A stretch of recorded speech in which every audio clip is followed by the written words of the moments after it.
नमस्कार, आपका स्वागत है अपने YouTube चैनल पे। उत्तराखंड शिक्षा विभाग से जुड़ी हुई जो भर्ती निकली हुई है उसी से संबंधित एक जो न्यूज है, बड़ी महत्वपूर्ण अपडेट है, वो आपके साथ साझा करेंगे इस वीडियो के माध्यम से कि डाइट डीलर का जो केस था उसका ऑर्डर कब आएगा और क्या है ऑर्डर, ऐसा क्यों देरी लग रही है इसमें। और हाई स्कूल और इंटरमीडिएट जो पास अभ्यर्थी हैं जिन्होंने शिक्षक भर्ती में आवेदन किया उनके लिए भी संबंधित सूचना है एक महत्वपूर्ण। तो आप इस वीडियो के एंड तक बने रहे, सभी संबंधित सूचनाएं आपको इस वीडियो के माध्यम से बताई जाएंगी। उत्तराखंड हाई कोर्ट में जो डाइट डीलर प्रशिक्षुओं द्वारा केस किया गया था उससे संबंधित मैंने आपको जो सूचना थी वो पिछले वीडियो में बताई थी।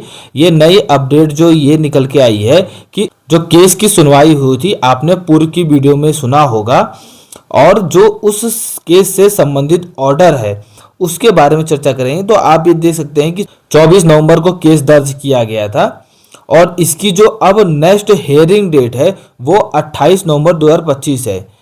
केस का जो स्टेटस है वो ये है कि जजमेंट जो है वो हो चुका है, पर अभी उस जजमेंट का जो है ऑर्डर नहीं सुनाया गया है। मतलब सिर्फ और सिर्फ इस पे जो बहस थी वो सुन ली गई थी।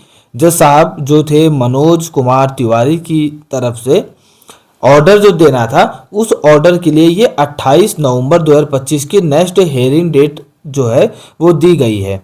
आप ये देख सकते हैं कि इसमें पता भी है आपको कि स्टेट उत्तराखंड है, डिस्ट्रिक्ट चमोली से केस हुआ था।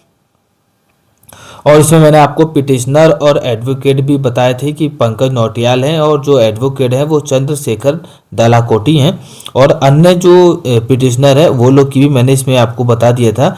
और आप देख सकते हैं कि इसमें जो है state of Uttarakhand, director primary education, Uttarakhand education board और एडिशनल डायरेक्टर, इसी प्रकार जो डीईओ है 13 डिस्ट्रिक्ट सभी के जो केस का ऑर्डर है वो आपको 28 नवंबर को पता चल जाएगा कि कोर्ट जो ऑर्डर देगी। अब उसी पे सब कुछ रुका है।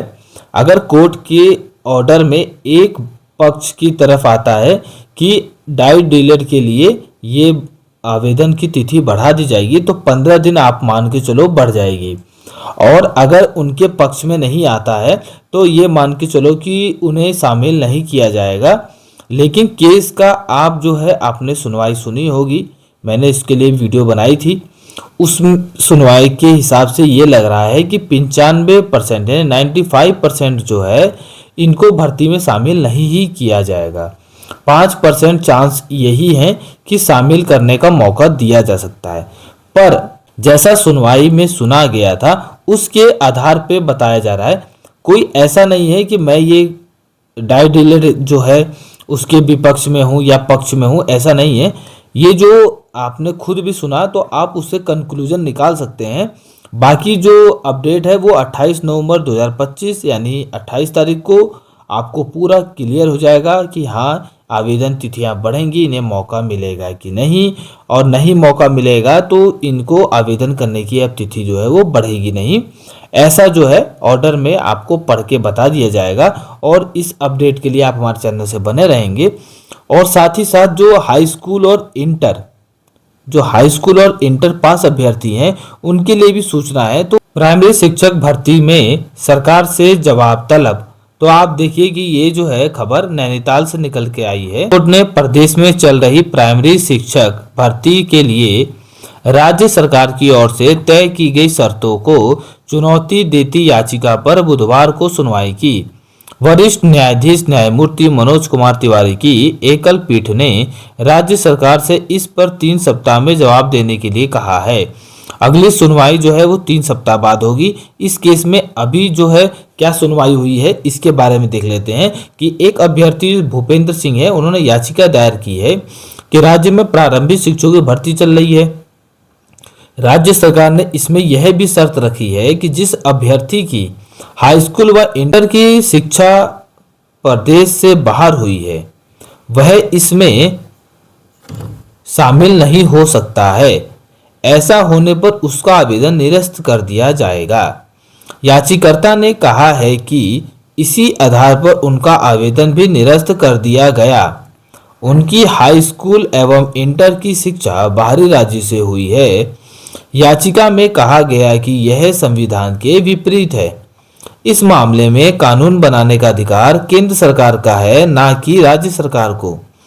ऐसे ही मामले में कोर्ट ने एक अभ्यर्थी को भर्ती प्रक्रिया में प्रतिभाग करने के आदेश दिए थे, जिसे आधार बनाकर उन्हें इस भर्ती में शामिल होने का मौका दिया जाए।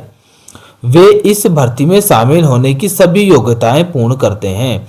तो देखिए कि जो याचिकाकर्ता है भूपेंद्र सिंह, उनके द्वारा जो है याचिका दायर की गई। इसमें कहा गया कि जो शिक्षक भर्ती चल रही प्रारंभिक, उसी में जो है इन्होंने एक शर्त रख रखी है, मतलब विभाग ने, शिक्षा विभाग ने, कि किसी भी अभ्यर्थी का हाई स्कूल व इंटर शिक्षा जो है वो बाहर से हुई है, वो इस भर्ती में शामिल नहीं हो सकता, ऐसा इनके द्वारा बताया गया है। इसी को आधार लेते हुए कोर्ट ने शिक्षा विभाग से यानी राज्य सरकार से बोला है कि आप जो है सप्ताह में जो है अपना जवाब दें और अगली सुनवाई 3 सप्ताह बाद ही होनी है। तो आप ये देख लीजिए, अगर ऐसा है तो ये तो साफ और साफ जो है वो संविधान के विपरीत है। पर ऐसा है नहीं, पूर्व की भर्तियों में भी देखा गया है कि जिन अभ्यर्थियों का हाई स्कूल और इंटर अदर स्टेट से भी है, उन्हें भी भर्ती में शामिल किया गया है। अब इसमें अगर ऐसा है तो ये राज्य सरकार जो है इसका जवाब देगी, और आवेदन करने के लिए आप योग्य हैं, आप आवेदन कर सकते हैं, ऐसा जो है वो राज्य सरकार ही बताएगी अब हाई कोर्ट नैनीताल को।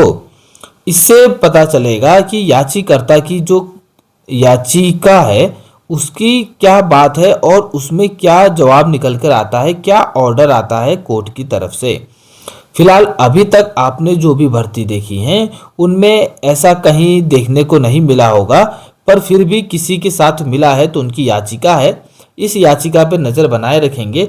और कोई भी नई अपडेट और जानकारी आती है, आप हमारे चैनल से बने रहें, हम आप तक शीघ्र और शीघ्र वो जानकारी पहुंचाने की कोशिश करेंगे। धन्यवाद।